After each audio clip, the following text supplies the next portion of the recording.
Our featured first-round tie is Barrow from the Conference North against Bristol Rovers from League Two. Martin Fisher was at Holker Street. Since Barrow were voted out of the Football League in 1972, thin times have considerably outweighed the thick. Indeed, only 7 years ago, the club went into liquidation and were thrown out of the Football Conference. But a fighting spirit saw them survive, a fighting spirit their fans hope will be produced on the pitch today as they look to beat a league side in the FA Cup for the first time in 39 years. All part-timers, many of this Barrow side have tried and failed to make the grade at a higher level. Goalkeeper Jamie Spear was a trainee at Everton. Number 3, Chris Butler, played for England at youth level. Number 9, Tom Pope, is on a season's loan from Crewe and has scored in his last 2 matches. It's 11 years ago to the day that Bristol Rovers lost to non-league Hitchin in the Cup. Steve Elliott and Richard Walker both played in the Premiership. This season, goals have proved hard to come by, just 13 in 17 league matches. To that end, 18-year-old Sean Rigg is brought in for only his 2nd start of the season.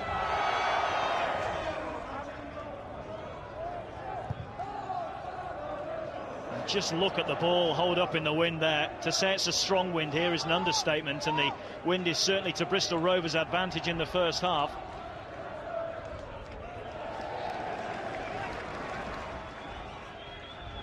And that just gives you an illustration of the strength of the wind here.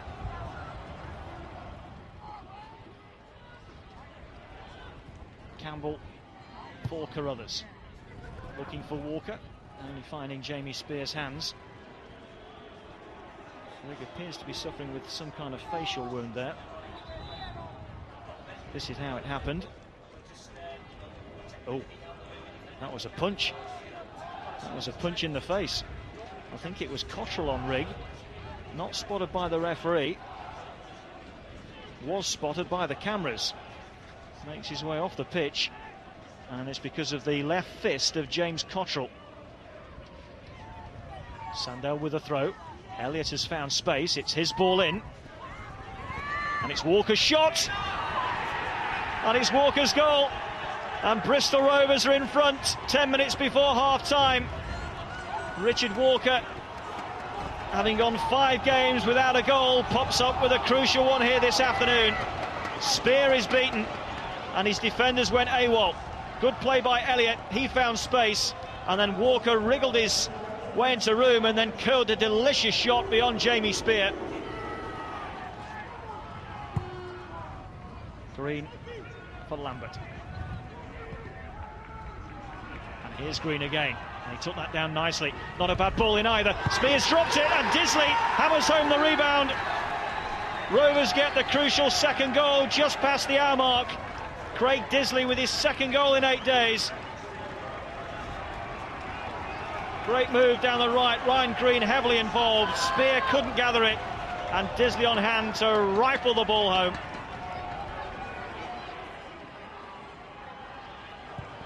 Campbell's cross, not away. Shot driven in by Walker. It's a corner. Barrow's struggling to clear their lines. And then the shot came in from Walker. Here's the corner, and it's a 3rd goal for Bristol Rovers. And it's Byron Anthony up from the back to bury Barrow surely. Short corner taken, Barrow was sleeping, and Anthony with a really good header near post. Here's Pope now for Barrow. Carruthers with the sliding challenge. It's another Barrow corner. Need to get something back quickly here. But before they can take this corner, looks like there'll be some kind of delay. Goalkeeper Steve Phillips has drawn the attention of the referee to something in the 6-yard box. Just wonder if something might have been thrown onto the pitch by some of those Barrow fans behind that goal. But he seems to have deposited something with the 4th official before returning back to the pitch.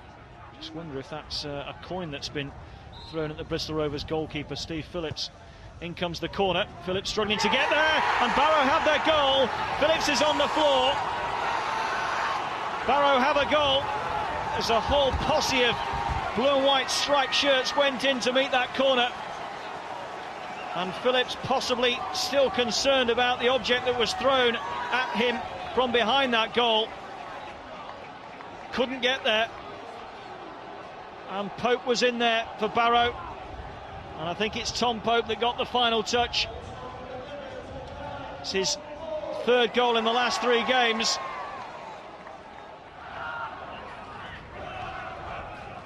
That was loose. And here's Pope. Nice back heel into the path of Brown. Stringfellow. And it's a corner. Came off Elliott.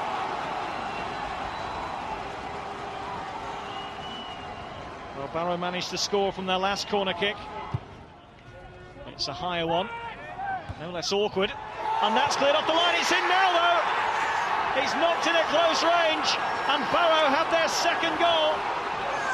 It's the substitute, Nick Rogan, that got it. What an inspired change that might prove to be. Yet again, Bristol Rovers couldn't deal with the ball in. Phillips stayed on his line. The header down there from Jones, cleared off the line initially by Anthony, but it bounced kindly for Barrow. And it's Barrow 2, Bristol Rovers 3. Eckersley's cross. Elliott's clearance. Back in by Flitcroft. Could bounce anywhere. Has bounced Barrow's way. And how on earth did Phillips keep that out? Rogan drove it with real ferocity. And Steve Phillips somehow turns it over the crossbar. Here's Pope. Trying to win the corner. He's got a throw. A long throw in from Bond. Flicked on. Appeals for a penalty.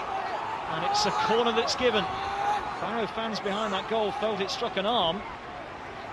Referee Ilderton signals it was the chest. I think they could have a case. Here comes Bond for Barrow. Looking left-hand side. It's Rogan. Turns nicely. Rogan with the shot. Bristol Rovers get it away. But Taylor's back in there. Taylor goes to the floor, then back on his feet. Bodies everywhere. Took a deflection and Phillips somehow manages to pour it away. Well, that was hammered towards goal from 35 yards from James Cotterill.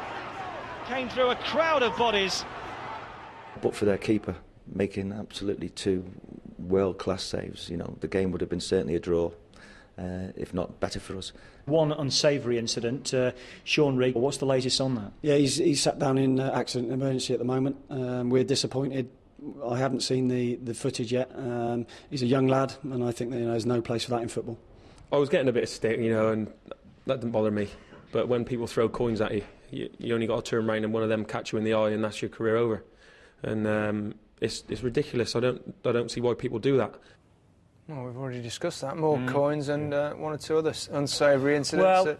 Punches thrown. If you consider this would be the biggest footballing day for a long, long time for Barrow, they knew that match of day cameras were there and everything, and James Cotterill with it's just like it's a left hook, and as we say, I mean, Sean Rigg is the Bristol Rovers players on the end of it, and suspected broken jaw, they tell us, and we obviously don't know what's gone on, whether words have been exchanged or something's happened before it, but there is absolutely no place whatsoever for this in football. That's scandalous. It's assault. If you'd done that out in the streets of Barrow at night tonight, you'd be in jail at the moment.